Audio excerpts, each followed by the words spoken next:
Horror कहानियां थी। खून की प्यास पार्ट 2। और उसके बाद वो जंगल एक बार फिर से सुमन की चीखों से गूंज उठा। लेकिन आज की रात सुमन की चीखों को सुनने वाला वहां पर कोई भी नहीं था। अगर वहां पर कोई मौजूद था तो बस हरिया, जो कि अब एक भेड़िए में बदल चुका था। सुमन के बालों को पकड़कर घसीटते हुए वो जंगल के बीचों बीच एक जगह पर ले जा रहा था। अगली सुबह गांव में। अरे भाई, पता नहीं क्या बात है, अपने गांव का हरिया किसान और उसकी पत्नी सुमन दोनों गायब हैं। दोनों का कोई अता पता नहीं। अरे कैसी बातें कर रहे हो भाई, ये कब हुआ है? अरे पूरे गांव में खबर फैली पड़ी है। कल रात को दोनों खेत की तरफ जा रहे थे, लेकिन लौटकर आए ही नहीं। तो हो सकता है अपने खेत पर होंगे। पूरा गांव ढूंढ कर आया है भाई। जानते हो क्या मिला वहां पर? क्या हुआ भाई? क्या मिला? बताओ हमें, क्या मिला? अरे हरिया की पत्नी सुमन के कपड़े पड़े हुए थे। शरीर का एक एक कपड़ा फटा हुआ झोपड़ी के बाहर पड़ा था, लेकिन दोनों पति पत्नी का कोई पता ठिकाना नहीं था। अरे भाई, लेकिन उसका जो दोस्त है ना, रामू किसान, उससे पता करके आते हैं ना। अब तक तो दोनों साथ ही खेत पर जाया करते थे। हाँ, हमें उसके घर जाना चाहिए भाई। चलो चलो वहाँ चलते हैं, चलो। वो सारे लोग रामू के घर पर पहुंचते हैं। रामू अपने घर के बाहर बैठकर हुक्का पी रहा था। आज सारे के सारे लोग टोली बनाकर मेरे घर क्यों आ रहे हैं? क्या कोई मर गया क्या भाई? अरे कैसी बातें कर रहे हो? तुम्हारा सबसे अच्छा दोस्त हरिया और उसकी पत्नी गायब है, और तुम यहाँ बैठकर हुक्का पिए जा रहे हो हैं? रामू ने अजीब सी नजरों से उन सब गांव वालों की तरफ देखा, जिसकी वजह से वो लोग एक बार के लिए डर गए। गायब है? अरे गायब नहीं है, मुक्ति मिल गई है। उन दोनों को मुक्ति मिली है। इस दुनिया में आकर हर इंसान पाप करता है, और उसे उसके पापों के लिए मुक्ति मिलना बहुत जरूरी है। अरे ये कैसी बहकी बहकी बातें कर रहे हो भाई, हैं? और इसका चेहरा अजीब सा क्यों लग रहा है? लगता है दोस्त के मरने का गम बैठ गया है। पागल हो गया है शायद ये पागल। ये बात सुनते ही रामू चीख कर जोर से चिल्लाते हुए कहता है, पागल मैं नहीं हूँ, पागल तुम सब हो। और ये शैतानी जंगल अब तुम में से किसी को नहीं छोड़ने वाला, सबको खा जाएगा। याद रखना मेरी बात। शैतानी जंगल? कैसा शैतानी जंगल? लगता है रामू पागल हो चुका है। हमें यहाँ से चलना चाहिए भाई। चलो चलो चलो। तभी रामू की पत्नी बाहर आती है। नहीं, आप लोग इनकी बात का बुरा मत मानिए। 2 दिन पहले हरिया के साथ खेत पर गए थे। जब से वहाँ से आए हैं तब से ऐसी ही बातें कर रहे हैं। भगवान जाने ऐसा क्या देख लिया उन्होंने, खेत में कुछ भी बड़बड़ाते रहते हैं। लेकिन गांव के लोगों ने कमला की कोई बात नहीं सुनी, और वो सब वहां से चले गए। रात अब धीरे धीरे ढलने लगी थी। तभी अचानक किसी ने धीमी सी आवाज में रामू को पुकारा। रामू, आ जाओ, मैं तुम्हारा इंतजार कर रहा हूँ। और सुनो, अपनी पत्नी को साथ लेकर आना, नहीं तो काम अधूरा रह जाएगा। ये आवाज सुनते ही रामू के चेहरे पर शैतानी मुस्कुराहट आ जाती है। वो धीमे कदमों से अपने घर के अंदर आता है। क्या हुआ? तबीयत ठीक है ना अब आपकी? मैं तुझे अपने साथ खेत पर ले जाने आया हूँ, चल। मैं तुम्हारे साथ कहीं नहीं जाने वाली। मुन्ना गहरी नींद में सो रहा है, और उसे अकेला छोड़कर मैं तुम्हारे साथ खेत पर नहीं आ सकती। वैसे भी तुम्हारे उन खेतों में भगवान जाने कौन सा राक्षस घूम रहा है, मुझे तो डर लगता है। रामू गुस्से में दांत पीसता अपनी झोपड़ी से बाहर आ जाता है, और कमला गहरी नींद में अपने बच्चे के साथ सो जाती है। तभी अचानक रात को रामू की झोपड़ी के ऊपर एक साया वही गाना गुनगुनाते हुए घूमने लगता है, जो हरिया की मोबाइल में बजा करता था। मैं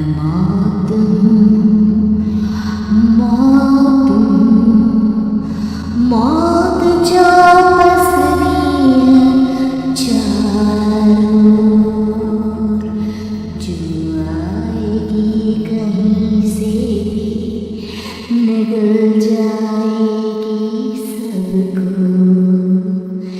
मैं मौत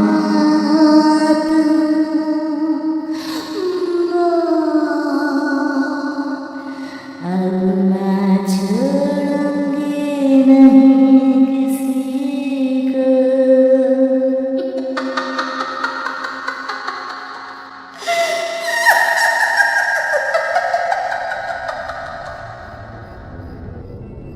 ये आवाज सुनकर रामू की पत्नी कमला की आंख खुलती है और वो देखती है कि उसका मुन्ना अपनी जगह से गायब था। कमला चीखते हुए बाहर दौड़ कर आती है। वहां पर उसने देखा कि रामू ने अपने बच्चे को झोपड़ी के बाहर एक पेड़ से उल्टा लटकाया हुआ था और उसका बच्चा चीख चीख कर रो रहा था। वहीं दूसरी तरफ एक साया बच्चे के ठीक नीचे आग जलाकर उसके चारों तरफ हैवानों की तरफ नाच रहा था। छोड़ दो मेरे बच्चे को। अरे क्या कर रहे हो तुम? शर्म नहीं आती तुम्हें अपने ही बच्चे को इस तरह मौत के हवाले करते हुए? अपना बच्चा? किसने कहा ये मेरा बच्चा है? अरे ये तो उस रामू की औलाद है, इस गांव के किसान रामू की, और मेरी दुश्मनी इस गांव के हर इंसान के साथ है। क्या कैसी बात कर रहे हो तुम? और ये औरत कौन है? ये मेरे बच्चे को खा जाएगी। तभी अचानक से उस साया ने एक बेहद खतरनाक दिखने वाली औरत का रूप ले लिया और उसकी आंखों से आग निकल रही थी। सही पहचाना तूने, मैं तेरे बच्चे को खा जाऊंगी। अगर तू अपनी इस हैवान पति रामू के साथ जंगल नहीं आए तो मैं तेरे बच्चे को खा जाऊंगी। लेकिन क्यों? आखिर क्या चाहती हो तुम मुझसे? मुझे जंगल क्यों ले जाना चाहती हो?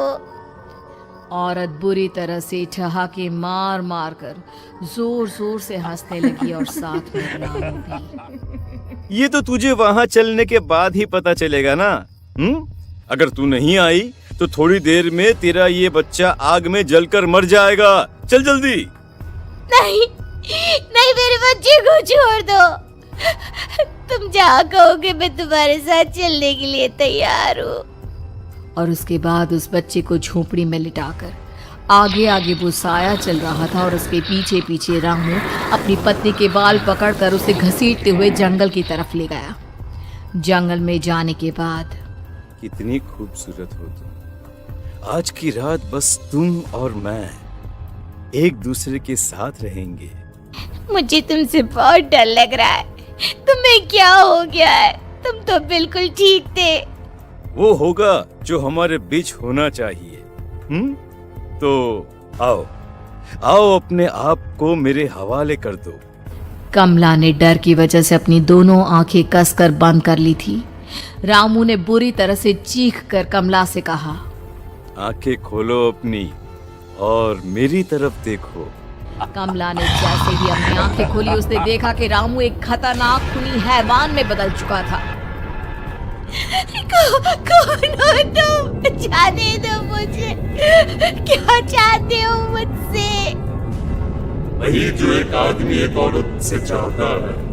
मैं तुम्हारा पति रामू नहीं, बल्कि इस जंगल का एक भेड़िया हूँ, और आज की रात तुम्हारे खून से अपनी प्यास बुझा जाऊं। और उसके बाद वो जंगल कमला की दर्दनाक चीखों से गूंज उठा।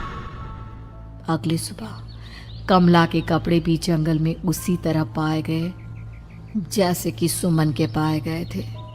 इस घटना के बाद पूरे गांव में दहशत का माहौल था। अपने माँ बाप की मौत और गांव में हो रहे इस तरह की घटनाओं की खबर सुनकर किशन शहर से गांव लौट आया था। अपने माँ बाप की बेदर्द मौत की वजह से वो बहुत परेशान था। तभी अचानक उसे अपने घर में खाट के नीचे पड़ा हुआ वो मोबाइल फोन मिला जो उसने अपने पापा हरिया को गिफ्ट किया था। अरे कितने प्यार से पापा के लिए मोबाइल फोन लेकर आया था। इसे एक दिन भी काम में नहीं ले पाए। और आखिर कौन है जो गांव में इस तरह की हत्याएं कर रहा है? क्या है इन सब के पीछे? क्या है? मुझे पता करना ही होगा, वरना एक दिन पूरा का पूरा गांव खाली हो जाएगा। इस गांव में एक भी जिंदा इंसान नहीं बचेगा। गांव के लोगों की मदद करने के इरादे से किशन अपने गांव से दूर एक दूसरे गांव में बहुत बड़े तांत्रिक के पास मिलने के लिए गया।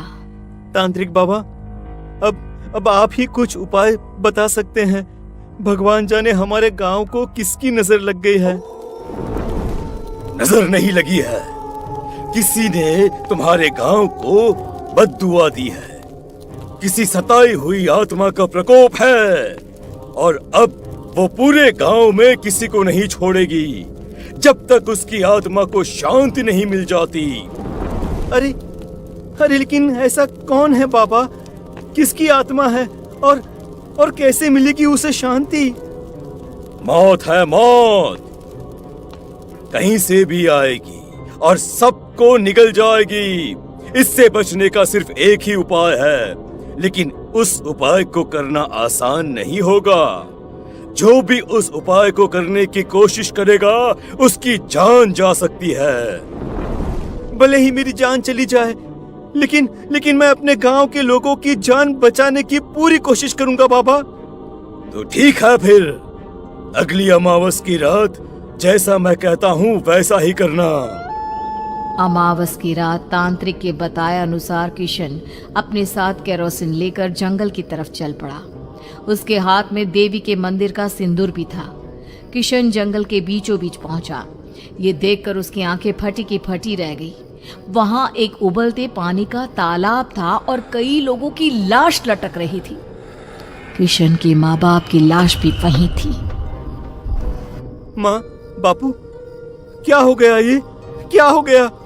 तभी वहां पर एक औरत और आदमी आते हैं। उन्हें देखकर किशन चौंक जाता है।